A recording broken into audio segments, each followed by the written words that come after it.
Alright, we're gonna put this buddy in freeze here.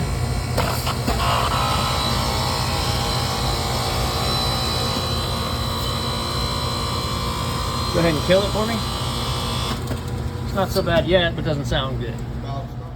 And I got an Electro freeze machine. Sorry, we're grabbing something out of the truck, so I thought it'd be a good minute to catch up. Got an Electro freeze machine that they called me late last night and said it sounded like there was change rattling around in the compressor. Uh-oh, that's never good. So, but I'm here now. I just fired it up and it doesn't sound good, but it doesn't sound immediately terminal.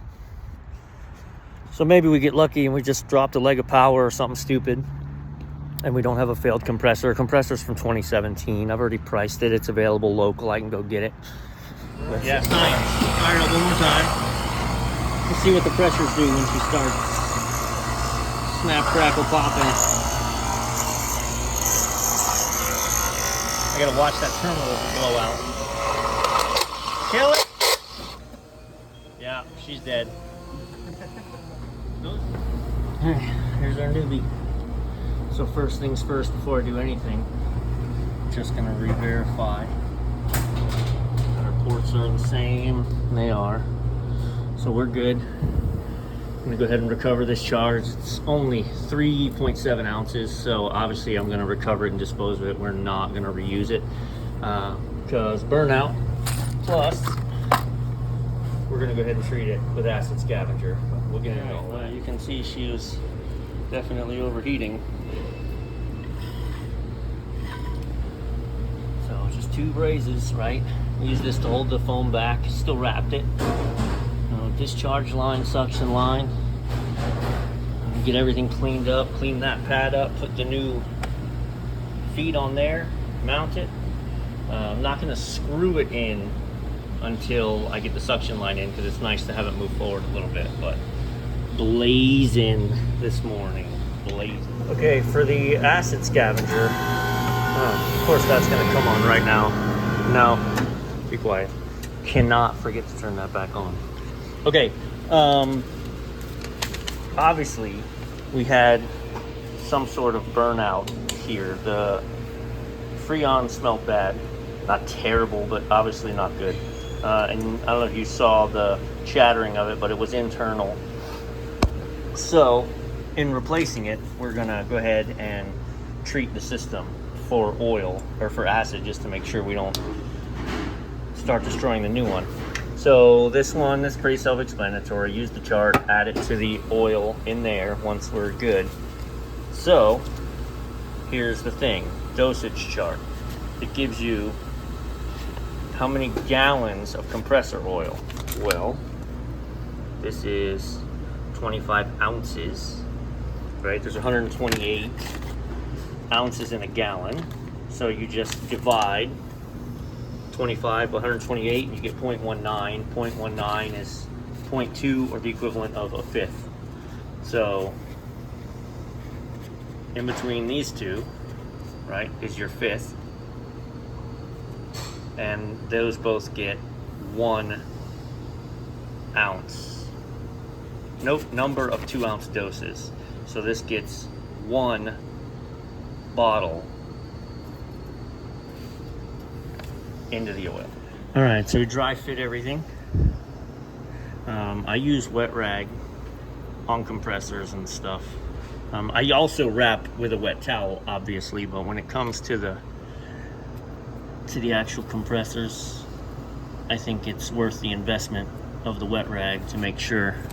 Maybe if you're a master torcher, you feel like you don't need to do this. If you've watched me for any amount of time, you know I'm not a master torcher. So let's get all this stuff wrapped up with a rag and braze these in. See what we can see here.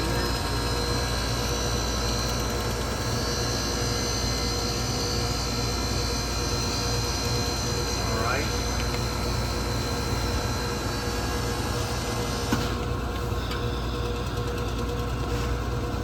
It's hard to tell. Let's see if we can see it on this side. There we go. Stand by.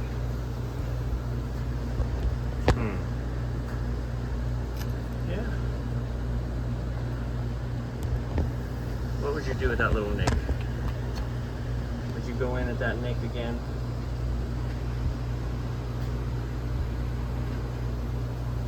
I'm gonna. Doesn't hurt, we're right here.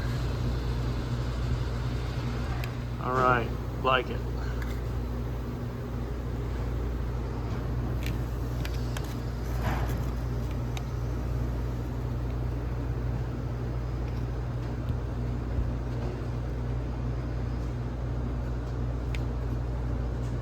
Yeah, that's not a pinhole, we're okay. All right, sorry. Okay. I don't edit stuff out. I'm leaving it in. So this machine doesn't sound great either. This is the one we're working on. They're both from 2017. So kudos to engineers. The old one was July of 2017. Here it is May of 2023. So good on them. They made it 5 years. But yeah, this one doesn't sound great. I'm gonna keep moving. I like the efficiency of things. Because obviously we're gonna have to spend a great deal of time pulling a vacuum. So I try to get everything torched in. We're gonna change the dryer, obviously, and then get it in a vacuum. And while we're in a vacuum, we'll do all the wire management, the electrical, and I may open this up and just take a look while I'm here. All right, so we're ready to change the dryer. For those of you screaming because I haven't shown it, I am running nitrogen through the system.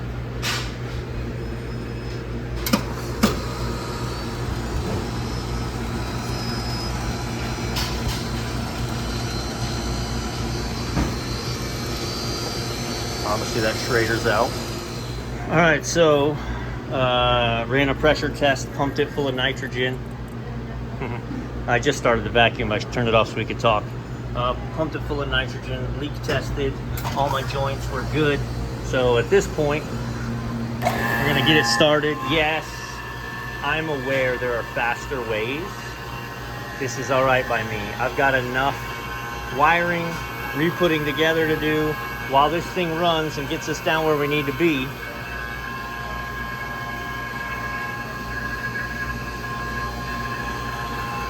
I'll stay busy doing other things.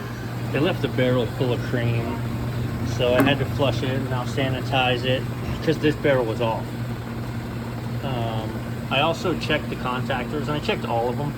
I just powered it off, and then I isolated and tested continuity. You can't just test continuity because things go through the windings the wrong way. But I was just verifying that the contactor itself didn't cause the failure. I know the compressor was failed, but you know, if it was single phasing all of a sudden, I know nothing was phased wrong because they said it was working all day and then all of a sudden it wasn't. So unless the contactor failed, but I had good 3-phase power the day yesterday when I diagnosed it as failed compressor. So, all right, let's turn this off. Drain out the sanitizer, rehook the milk. Have to check where we're at on the vacuum pump. We're probably getting close. 3.75 pounds, I think. Yeah, cylinder, 3.75 pounds. So don't get lost in your head and fill it to 3.75 because that's not how it works. Or 3 and 7.5 ounces, that's 3.5. So 16 ounces a pound, so we're putting in 312. Missing an opportunity to talk about how to prime the machine. See the bubbles? Still a little sanitizer in it. Once the bubbles go away, now you're just milk. Close that, leave that open. We'll see if we can get it in without running the system. Doubtful. Unit's primed. That's the other side. I have this side off. I didn't want it kicking on yet.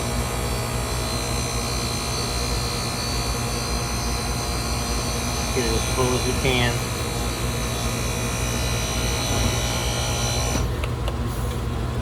Sorry. She pulled right down to 0. Now she's going back up to 17. Pressures are spot on. We're 20 minutes to open, 15 minutes to open. We're gonna have this cat Yep, she kicked back in. Look. Textbook pressures. 22. Suction. And little high head. We'll see what's up with that, if it's getting enough water. Check the water line. Yeah, she's definitely coming out a little hot.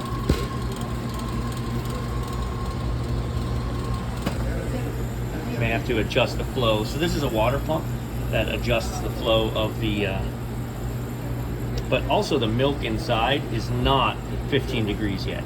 The barrel probe is, but the actual milk is not. Yeah, we ran in 312, so, you know, essentially 4 billable pounds of refrigerant. I'm gonna go ahead and this gets zip tied back up here. I didn't do my wire management stuff. Let's pull an Anthro on the compressor, make sure all is well there. She just shut down.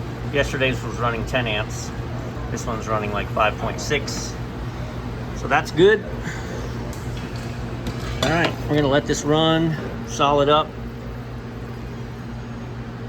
Make sure we're not creating any rub outs in anything. Get everything situated. This one's gonna wrap up. So this is a story. I was gonna dump the oil out of this to see what's going on with it. There isn't any. And there was oil all over the bottom plate. So the thing actually blew its oil out. Which makes more sense.